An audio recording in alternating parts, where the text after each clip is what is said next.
Subay sa pagpalambo sa turismo dinhi sa lalawigan sa Sugbo. Formal nang ibuksan ang Arecibo Fiesta sa Quinto Exhibit sudso sa Kamol sa Minor Reclamation Area sa Dakbayan sa Sugbo. Gipasugdahan sa gamhanan sa probinsya sa Sugbo ang maong exhibit. Matilawan ang nagadiang mga lamiang delikasis og mapalit ang nagalain-laing produkto nga gikan sa 11 ka mga lungsod nga iya sa Quinto Distrito sa lalawigan sa Sugbo. Kini naglangkob sa lungsod sa Liloan, Compostela, Danao, Carmen, Catmon, Sugod, Bourbon ug ang upat ka lungsod sa isla sa Camotes nga mao ang San Francisco, Poro, Todila ug Pilar. Mo kini ang magsilbing labing unang hugna sa Arecibo karong tuiga. Napanglantawan nga mas daghan ang mga tawo ang makabisita niini tungod sa pagwala na sa restriction human sa COVID-19 pandemic. Gikalipay ni Gobernador Gwendolyn Gwen Garcia nga human sa tulo ka tuig nga daghang restriction ang ilang pagpahigayon sa exhibit. Hingpit gyud kini nga nawala sa pagkaron. Apa kita mo atong EBP? Naka-mask pa ta. Nag-face shield pa gyud. Atong tungura. May masad to. Kay naka-mask na ka, face shield pa gyud ka. Wa na gyud batig naon adto kay tabon naman tanan. Pagsugod na to, regional director pa. Si Shalimar Tamano. Karon on our third year, wow, USEC na. But still concurrent regional director of Region 7 kay wa pa may nakitaan nga maayo nga makapuli nimo. Kunya karon, wow, abli na. Wa nay nagmask. Kadto na lang mga batig naon. Gibutyag sa Pangulo sa Provincial Tourism Officer nga si Maria Lister Marti Ibanez nga ang kita sa mga booth sa matag LGU sa nasong exhibit. Ilahara gayod ug wa nay labot ang kapitulyo niini. Wala usab sila abangan sa mall o registration.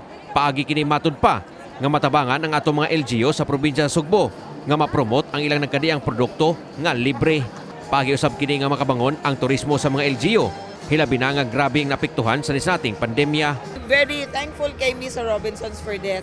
It gave, katong panahon nga medyo cramming pa, nga nagsugod pa ta, it gave a chance nga mahima, display lang produkto, walay cut, ani whatsoever. So it goes directly to our sellers and exhibitors. Kung saan ay ka-importante ang pagpaigay na itong ingon ani every now and then? Yes, dako siya importansya mo na ning gamble gani mi with the well, of course, Governor Gwen, no? Pagsugod na mo, cause at the time, lockdown pa ta. Ang mall sa una, wala pa mo ari. Pero ning gamble ta because this is an income, economic enterprise na to sa atong tourism. So, aside sa destinations, kani mismo ang product nga dugay-dugay na silang di makatinda at that time. So, importante jud kay nina mo, aside sa income nila, we can also introduce to the public we have such products with us. Ang maong kalihukan gihangop sa mga opisyalis sa Quinto Distrito. Sanglit sa milabayng duha ka tuig nga gipahigayon kini. Bisan kon pandemya nikita gyud ang mga LGU sa ilang mga baligya. Usa-usab kini kapaagi nga di na kinahanglan mo gasto og plite ang katawhan aron makapalit og produkto sa kalungsuran sa Quinto Distrito.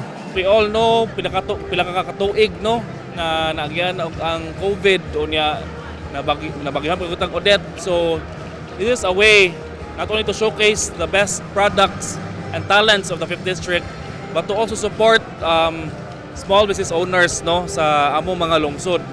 Muna para nako mo pinaka-importante na ang pag-support sa mga ginagmay na negosyante sa Quinto Distrito.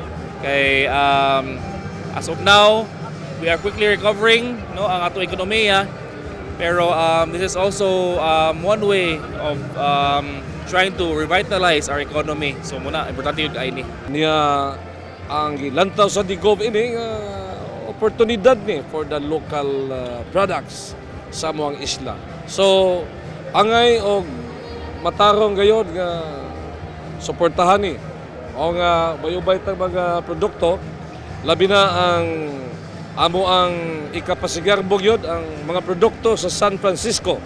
Ang nagkadiang mga booth sa kalungsuran mahimong mabisita sa maong mall sa tibok buwan sa Pebrero. Kini si Greggy Magdadaro alang sa My TV Cebu.